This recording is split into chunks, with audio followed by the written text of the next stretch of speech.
Who's on first? If you have your eyes on the prize, it needs to be someone other than Vladimir Guerrero Jr.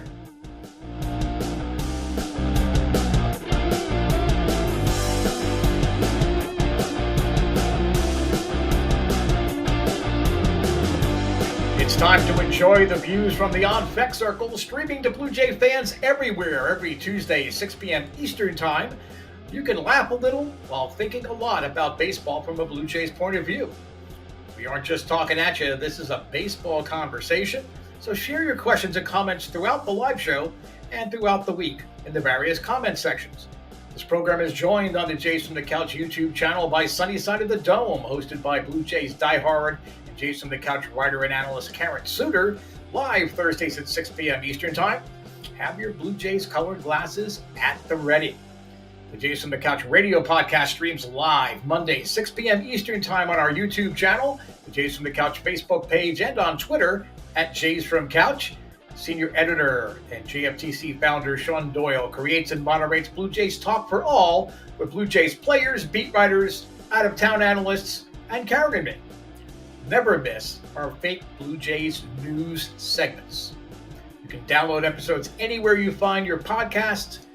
Blue Jays fans should also make daily pilgrimages to JaysFromTheCouch.com for quality Blue Jays coverage.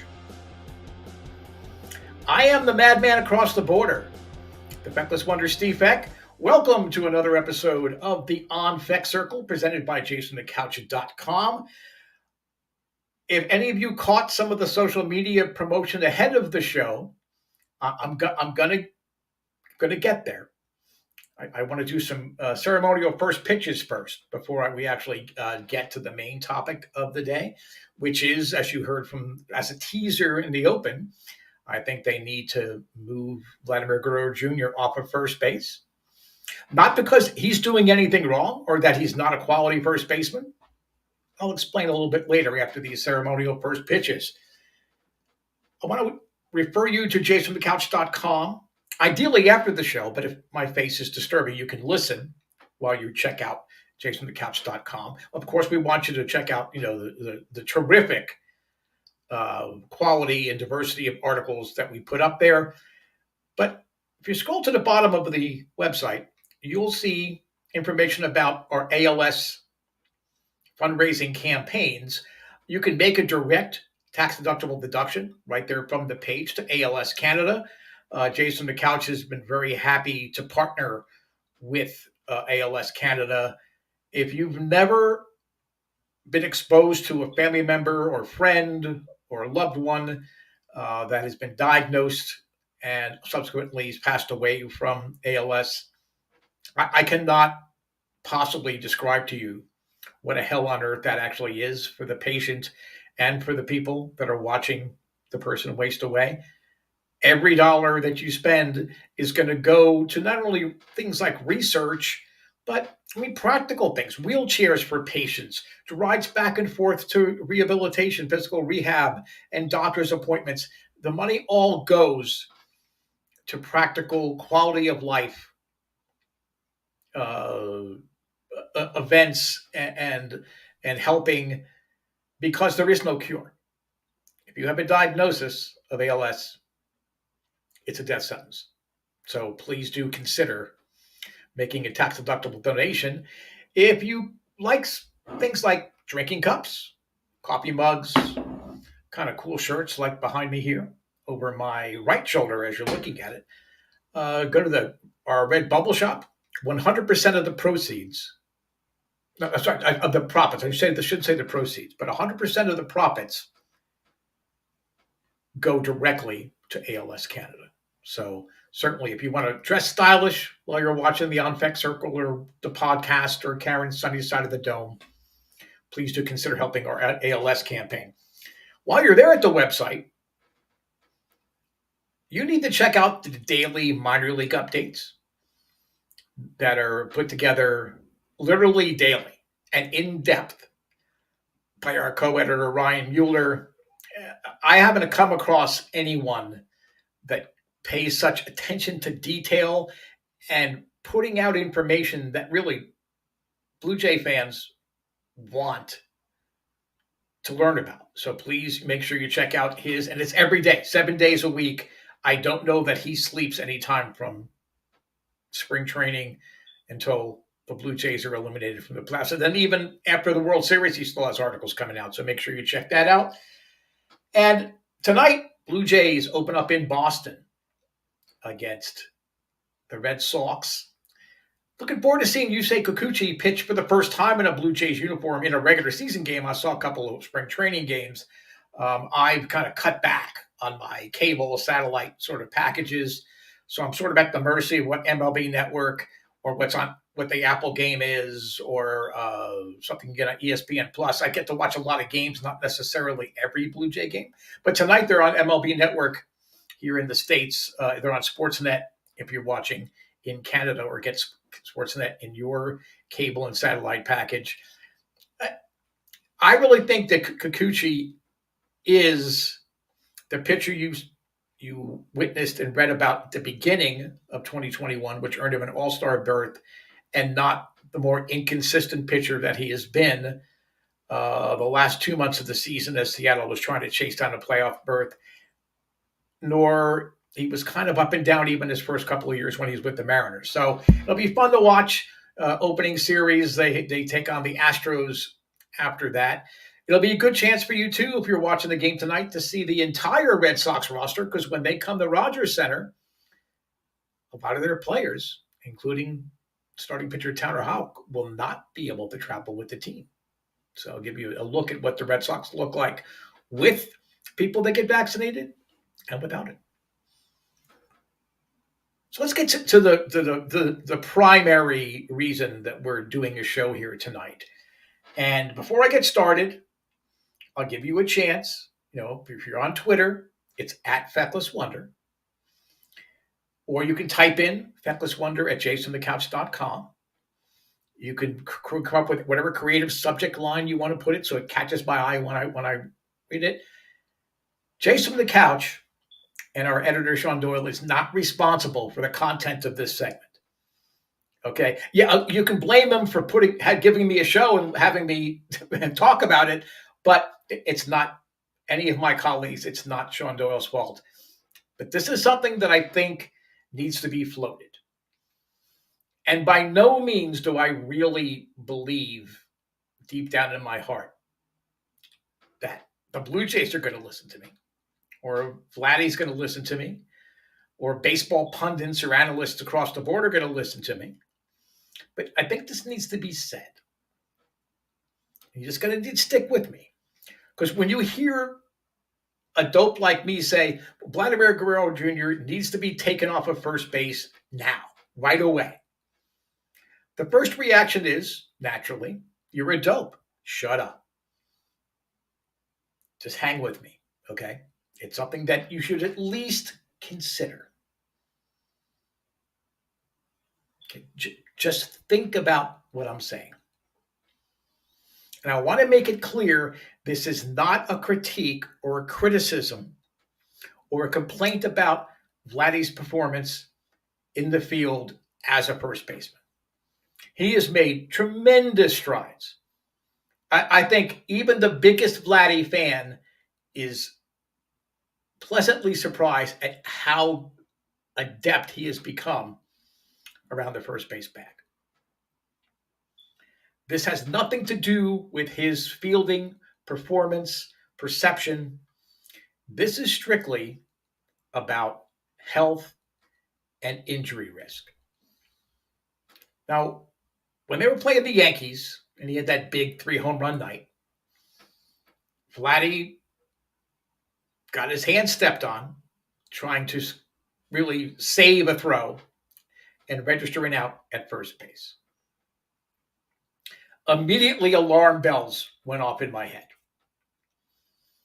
because I have seen enough serious, if not career-ending injuries happen to first basemen or infielders or pitchers trying to cover the base at first base. I immediately said, oh my God, we could not only lose him for a season, this could curtail his just prodigious talent. We need to get him out of there. No, it's nice because we have Lourdes Gurriel, who is a natural infielder, and he plays a good first base. So we could easily just swap Lourdes and Vladdy. I know you're going to say, well, Vladdy's never played the outfield. Well, he never played first base either. Okay. He's that great of an athlete. But the injury risk is real. And I think you're playing with fire when you have a player that is so aggressive, and I mean that in a good way. Vladdy thinks and attempts to make every possible play he can, no matter where the ball is thrown, no matter how hard a ball might be smashed directly at him. He has that confidence. He has those baseball instincts and the bloodlines. He doesn't accept that he can't make every play. The nature of the first base position puts even the best of first basemen in precarious, awkward situations multiple times a game. Throws in the dirt. You have to jump up to try to keep a ball from going into the stands or the dugout or bouncing down the right field line and having an extra base or two. You need to protect your best assets. Since we're talking about Vladdy, let's talk about Fernando Tatis Jr. for a second. Vladdy's best friend. That's his best friend on the planet. He continues to have serious injuries. Now, this time it was hit by a pitch, and it's a wrist, but it's his shoulder, the subluxation of his shoulder. That's why they put him in the outfield when he came back last year after the early season.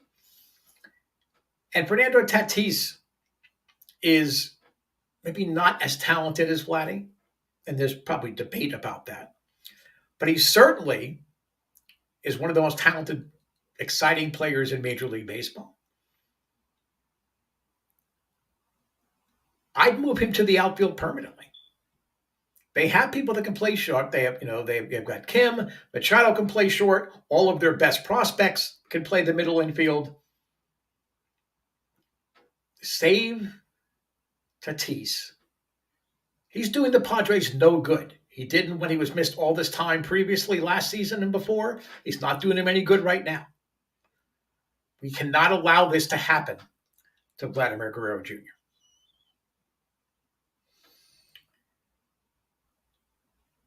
And I almost feel guilty or bad about, talking about this because it's going to come across or be misconstrued because people just don't want to hear it, or they're just so shocked by the concept of having Vladdy not be the regular first baseman that it's going to come across like I'm criticizing, and I am not. Vladimir Guerrero Jr. is the most important player on any contending right now. And he was last year, which is why he should have won the AL MVP. What Ohtani did was historic. If they didn't have Vladimir Guerrero Jr., I don't know. They would finish at 500 last year, maybe a couple games above. But they would never have survived the bullpen debacle and the various injury issues with Springer and so many players if they didn't have Vladimir Guerrero Jr. So that is why I'm putting this out there. We want Vladdy out there on a regular basis. The majority of injuries that happen to first basemen on a regular basis are to the hands. And Vladdy is so gifted, he can bring that back through the zone with such force and so quickly, he can sit back. He's buying himself a couple of split seconds so he can pick up what the pitch is, where it seems to be going, and no matter how hard he's throwing, he can still react and drive that bat through the zone to make hard contact. Route report: would putting Vlad in the outfield be hiding him in a corner spot? Or is it something that would benefit the Jays defensively as well? Great question, Route report. Would it do his legacy? Would it do to his legacy? Anything? No. And I was going to talk about this a little bit later, but I'm going to bring up George Bell, who, as far as being a pure hitter and Rocket, I'd settle with an extension first before addressing his best possible position. Again, Rocket, again, good point. I'm talking about health. I'm not talking about where will he perform defensively better. I want his offensive production and his offensive stats. That is my foremost thought. But getting back to what Christian had brought up about hiding him in the corner, I don't think you have to hide Vladimir Guerrero Jr. He's that gifted an athlete. He has such great instincts. I don't think that he would have a problem adapting as an outfielder. Because quite possibly we've sat through 2 years of Lourdes Gurriel learning how to become an outfielder. And he has gotten better and better. But again, he was not a natural outfielder.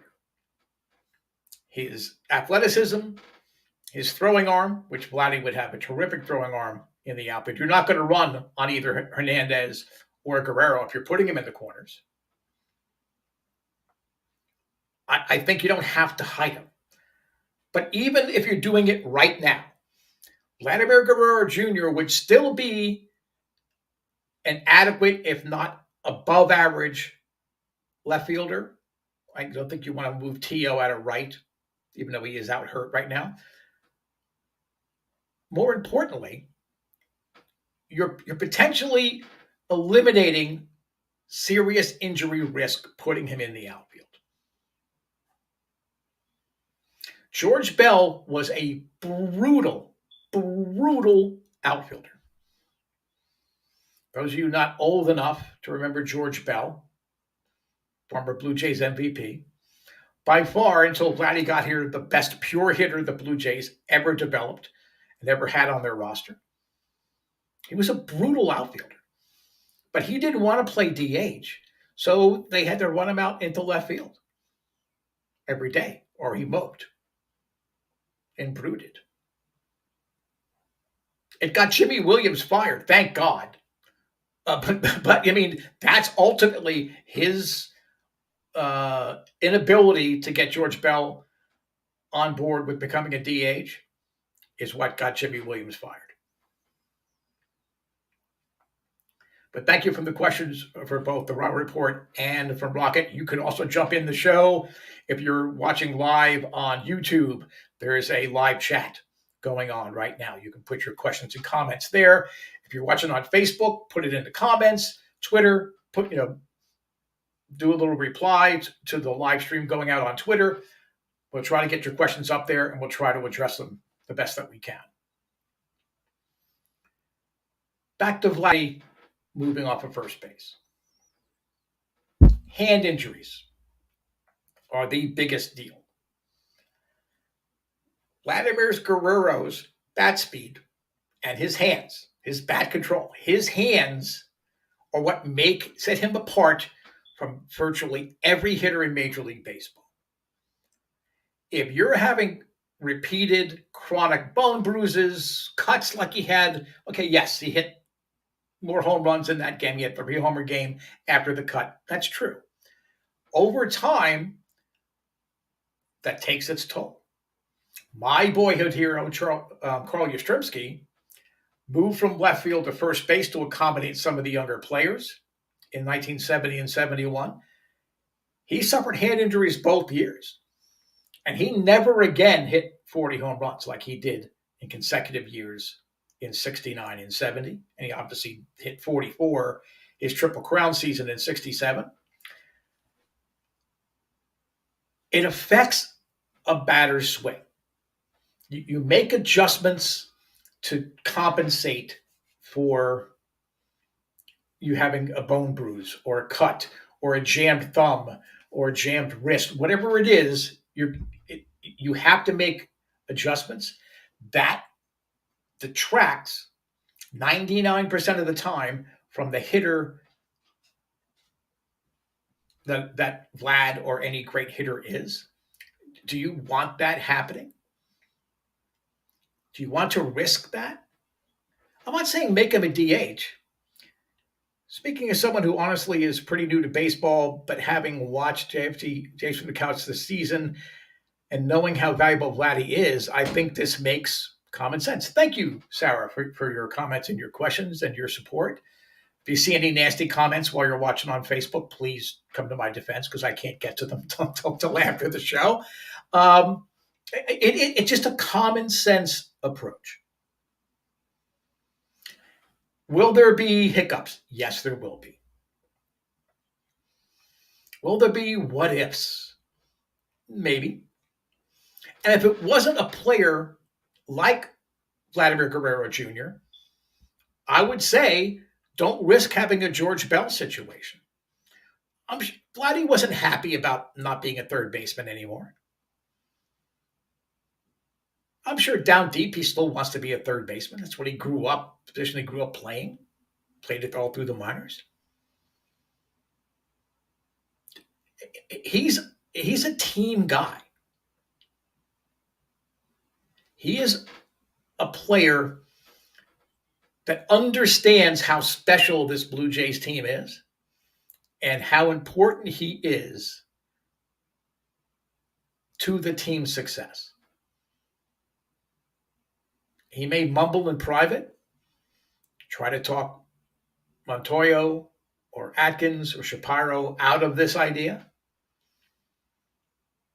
But I think he's the kind of player that you can come up with this suggestion and he won't miss a beat. Now you're saying, well, you're coming up with all this, doomsday approach to all of this. Where's the proof? Call Yastrzemski, that was 1970s. You're an old guy. You love old guys. I was going to bring up Pete Reiser, who I didn't see play in person, but was a Brooklyn Dodgers phenom. Many considered him, perhaps, he could have easily been the equal of a DiMaggio or a Stan Musial. Problem is, he kept running into walls. He fractured his skull twice.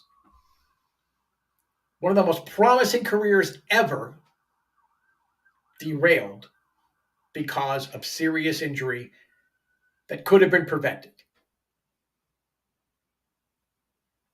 This is a prevention discussion. This is not a criticism. And again, Lourdes Gurriel can play first base. If he needs to turn to somebody, he can turn to his brother, Yuli, who's the first baseman for the Astros. They can have private conversations and say, hey, in this position, things, but he's a natural infielder. He wasn't a good middle infielder, but he has an infielder's instincts. So I don't know that you really even miss a beat defensively. That's how much confidence I have in Vladimir Guerrero Jr. And at this time, I'm usually doing a Blue Jays bedtime story, and I'm going to forego this week because we had some great questions. Rocket, I generally find myself on the same page as you, but I think having him on first base is the best position for him, even with the risk. Could be, Rocket. I could see maybe a few spot starts in the outfield, but I like him more at first base. And you're not wrong at all. I would say that more than 99% of Blue Jays fans and baseball fans in general and analysts and experts and pundits will say you are absolutely correct. He is so good. at first base. I think this is a time of the year, too, that you've got the expanded rosters. You've got another week or two for the expanded rosters. You can start tinkering and playing with this. And again, I have no delusions that this is actually going to happen. But if he gets hurt at first base, I guarantee you, I'm gonna wipe out my life savings. I'm gonna buy spots on Sportsnet. I'm going to have an endless loop on my Twitter account, on my Facebook account, playing this show. So I can say, I told you so, this could happen. But I want to give you two very specific examples about what could happen. And I also recommend after the show or next time you're on YouTube, just put in collisions at first base. There's several collections of collisions at first base, including one of Aaron Sanchez when they played an interleague game against the Rockies back, I want to say it was 2016 when he had the finger surgery. He had some kind of problem with his nail or whatever. He ended up in a collision at first base. He was the hitter. And he ended up re-aggravating that finger. He didn't go on the DL right away, but after his next start, he went back on the DL. So there's even a Blue Jays connection in history with this. Cliff Floyd, I'm sure most people have heard. That's why I wore the little, hoping maybe you'd know by the clue, wearing my Expos jersey. First round pick of the Expos, 14th overall. He was drafted as an outfielder. But they had like Rondell White and Larry Walker and Moises Alou. They had a bunch of good young outfielders. And they wanted Floyd's bat in the lineup. So they turned at AAA. They turned him into a first baseman. He played 94 and the first half of 95 as a first baseman. In a game against the Mets on May 15th, 1995, Floyd, who was still kind of awkward around the bat, reached for an errant throw in the base path. Todd Hundley, a big catcher for the Mets and other teams, but primarily as a Met, hit his arm full blast trying to beat out the throw. It splintered Floyd's wrist. There were 5 different fractures in the wrist, and it was a clean break in the lower arm. I watched the game live on Sports Channel New York, because back then I didn't care how much money I spent so I could watch baseball games. I just, whatever, I'll subscribe to this, that, whatever. And I will never forget that scream. I was watching when Dave Dravecky, after he had the cancer surgery, came back and his literally compound fracture of his arm throwing a pitch. That was pretty nasty. I've never heard screams like I heard with Cliff Floyd. There weren't a lot of people in the stands because the Mets stunk. And the Expos were on the way down because they had to sell off so many players. So it's a pretty empty stadium. I still remember those screams. He came back the next year, but he really was not the same player. The Expos even traded him to the Marlins, under the premise that, he's up for arbitration or whatever. But really, he was never going to be that hitter. He did find a stroke in Florida when he was on the Marlins. He did have a 30 home run year with the Mets. He was never the same player as far as consistent power. He had a lot of other injuries too, you're going to say, which is true. Let's look at something more recent. Last year, 2021, last game of the season, Max Muncy, in a similar play, ends up going in the base path. Last day of the season, tune up for the playoffs and ideally a World Series run for the Dodgers. Reached into the base path. They hit his arm. It not only dislocated his elbow, it tore his UCL, which usually means Tommy John surgery. Now, in the case of Muncy, it was his glove arm, So he didn't need to have surgery. They went the rehab route because he doesn't throw with that arm. But if you watched him in spring training, and he's certainly gone off to a slow start, and even in interviews, Muncy has admitted this has taken a lot longer than I thought to heal. He's not putting up 36 homers with 94 RBIs and a 4.9 WAR this season. And I'd be surprised if he even sniffs those numbers ever again. The Dodgers are going to sort of have to, they have so much money and so much depth, they can kind of cover for that to a degree. But wouldn't they rather have Max Muncy in the lineup?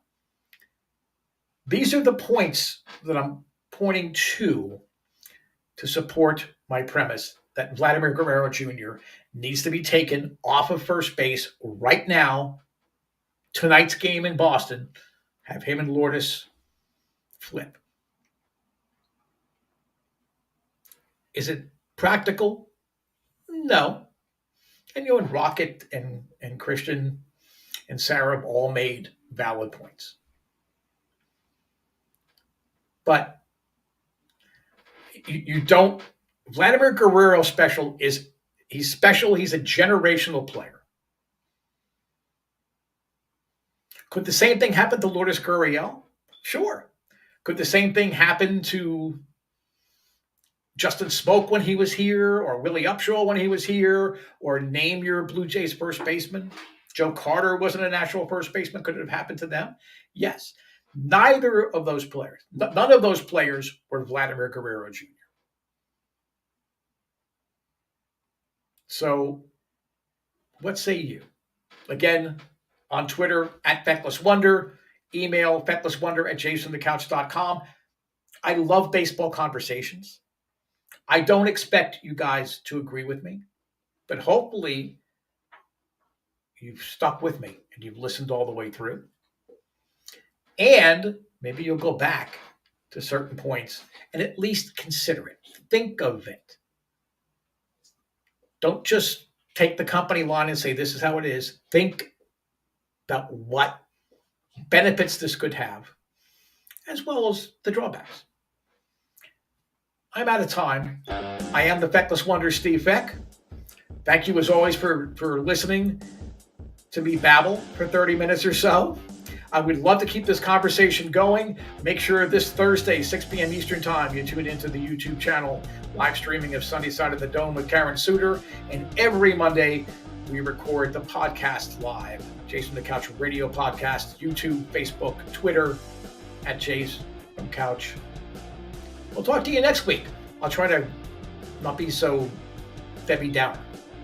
Thanks for checking in.